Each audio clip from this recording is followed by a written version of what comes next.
कल social media पर कुछ एक वीडियो वायरल हुई थी, सर्वे नंबर 78 के क्या कहते उसको, उसके बारे में।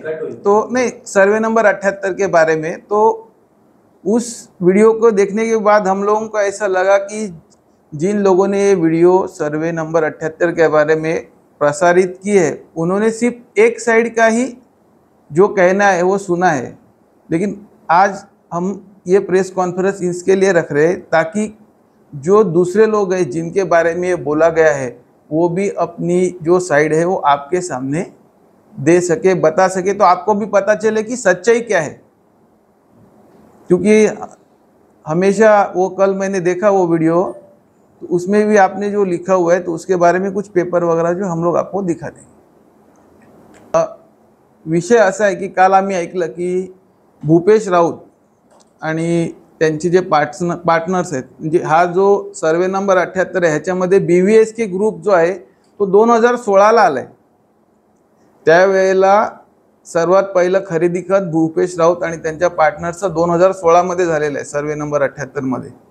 त्यानंतर त्या दरम्यान त्या वर्षभरामध्ये हे सगळे खरेदी विक्रीचे व्यवहार झालेले आहेत आणि त्यामध्ये भारतीय जनता पार्टी किंवा बहुजन विकास आघाडी यांचा ह्या व्यवहाराशी काहीही संबंध नव्हता। कारण काल आम्ही वारंवार बघितलं की भाजपचा कायम उल्लेख केला जातो ह्याच्यामध्ये, भाजपाचा ह्या गोष्टीशी काय संबंध आहे? कुटुंब आहे ना, ह्याची सगळ्या प्रॉपर्टीज ज्या होत्या A to Z, म्हणजे अर्नाळ्याला आहेत, काही पाटीलगावला आहेत, वाटारला आहेत, ह्या सगळ्या जागेचे मूळ मालक हे आहेत। सगळ्या प्रॉपर्टीज जे स्वातंत्र्यपूर्वी काळापासून ह्यांच्या आजोबाजा पणजोबांच्या नावावर होत्या आणि जशी जशी पिढी वाढत गेली तसे ह्या लोकांनी ज्याचा ज्याचा जो हिस्सा आहे तो त्याच्या नावावर करून दिले। टोटल 3 वारस होते आमच्या फॅमिलीला। त्यात 51-58 पाटीलगावमध्ये फेरफार पडला आणि 24-14 हा वाटारमध्ये फेरफार पडलेले 1955ला।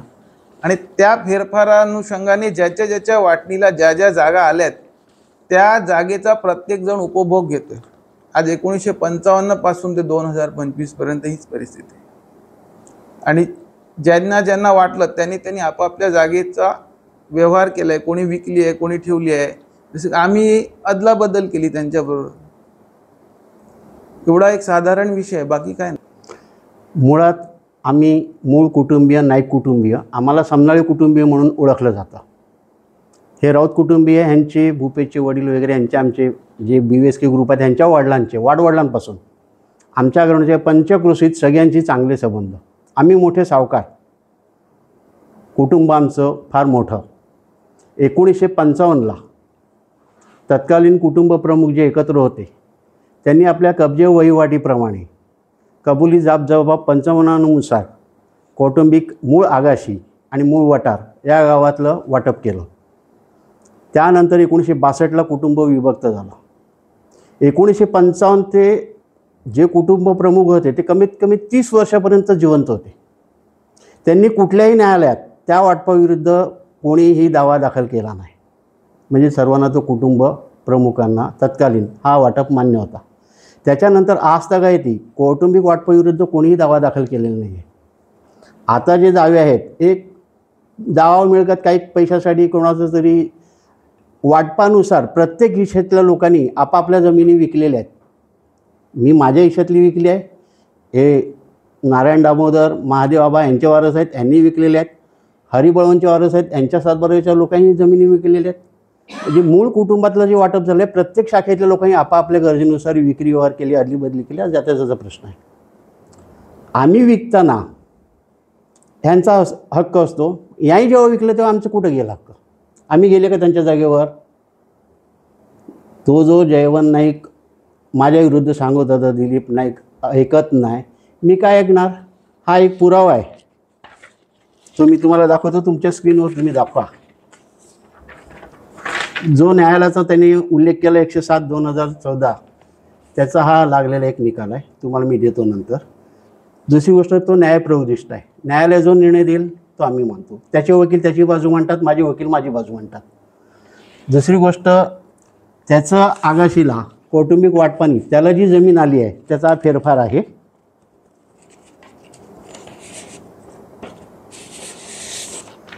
हा सगळी जवळजवळ स्क्रीनवर घ्यावा तुमच्या.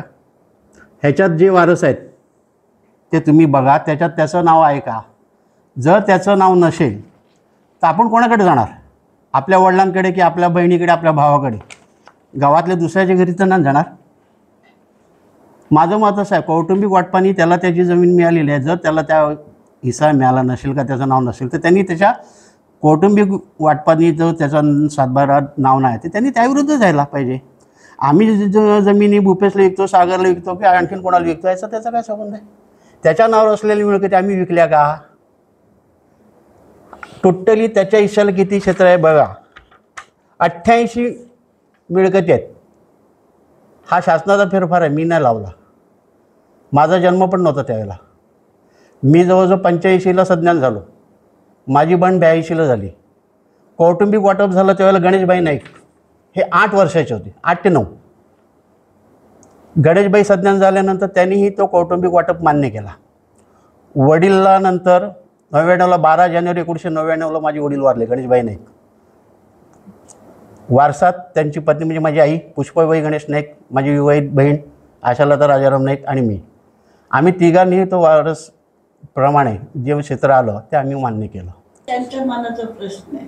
जागा माझ्या नावावर होती म्हणून मी भूपेशला वगैरे यांना विकली. भूपेश एकट्याला पण नाही, हां, या चौघांना.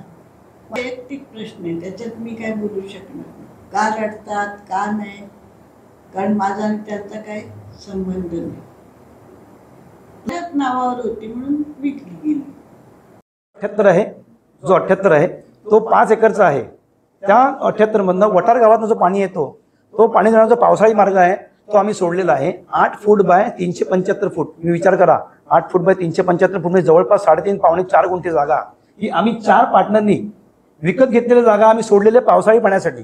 बरोबर. आता तुम्ही विचार करा, आज 20-25 लाख रुपये गुंठा तो म्हणतो, मग ते पावणे 4 गुंठ्याचे पैसे किती झाले हो?